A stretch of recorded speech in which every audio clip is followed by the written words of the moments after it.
Okay, so ito po yung ating pang 13 ata na laboratory. So sa Identity and Access Management, ating topic ngayon ay kung paano mag-configure ng self-service password. Which means na yung user ay may kakayahan na i-reset ang kanilang password. So bawas din to sa trabaho ng mga help desk. Right? So paano ba i-configure yan? So first step, mas maganda, first step, of course, tama tayo sa password reset. Yan, so intra.microsoft.com, password resets. Yan. So, meron tayong option dito. So, none, selected, all. So, yung gagawin ko ngayon ay pwede naman lahat. Pwede lahat na may capable na mag self-service password reset. And so, gawin natin yung selected. So, meron na akong groups na nagawa. Yan. Groups. So, ito, SSPR users. Yan. So, member nito ay si Gary Smith and Joe Doe. Okay? So, yan. So, ganun na kasimple yung self-service password. So, pili mo lang selected. Select group ka lang dito. Kung anong group. Yan, like for example, pag may gusto mo lang yung users lang sa sales department may kakayahan na mag self-service password o di kaya mga IT, di ba? So, i-add natin sila sa group na to. So, pili na natin dito. Yan, pili na natin yung mga groups. Kung gusto mo pa may sales group, ganun. So, yan. So, ganun lang. Tapos, select. And automatic, ma-add na yung group dito. So, they can reset their password on their own. So, paano nga ba mag-reset ng password? Mamaya tingnan muna natin. So, tingnan muna natin yung mga authentication method. So, isa lang yung ginawa natin. So, either MFA lang yan.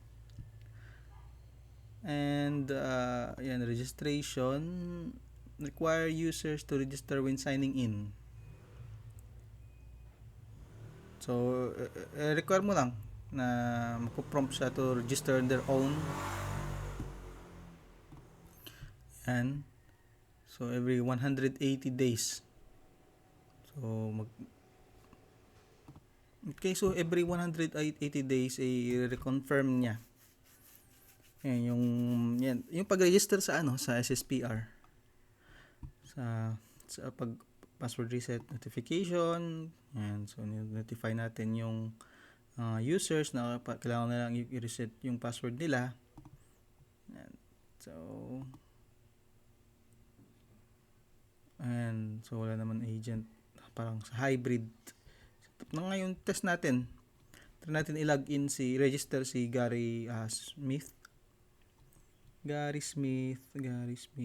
Okay, reset ko muna yung password ni Gary Smith, nakalimutan ko na eh. And so password. Okay, so ito yung password ni Gary Smith. Try natin i-register siya sa SSPR.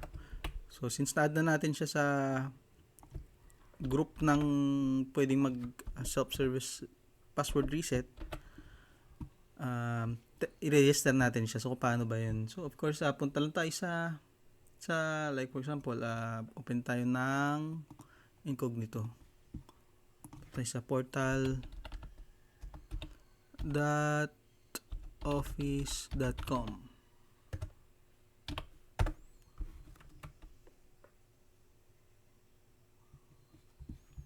Login natin si Gary Smith. Next. Ayan, pag tinignan natin dito, may forgot password. Ito yung ito yung i-click natin kapag i-reset natin yung password natin. sa mga yung may capability lang na gawin ito is yung, of course yung naka-add dun sa group ng self-service password reset. So tayo natin i-click yan. So ito na yan. So i-register na natin. Pero try muna natin kung gagana. Do D X S V Y. Next. Yan. So meron na siya kasi siyang MFA. So most of the time ay set up pa yung MFA niyan. So since meron ng MFA si Gary Smith, enter na lang natin yung code na yun sa authenticator sa phone natin. So pwede ka mag-approve para magsisend lang ng code sa iyo tapos ayan, prove mo lang. Pero ito gagawin ko sa 5 pipiliin ko na lang yung interact code, same lang din naman. Yan, so yun yung code. So yun, si Gary Smith ay may capability na mag-reset ng password. So finish. Yeah. Okay. So yun. Ganun lang po yung self-service password reset. Maganda itong itong capability ng Intra ID para bawas trabaho sa helpdesk. Yun lang, bawas din trabaho, bawas din tao. Anyway, hindi naman siguro. Anyway, ayun lang po, self-service password reset. Naway may natutunan kayo and have a good day. Bye-bye.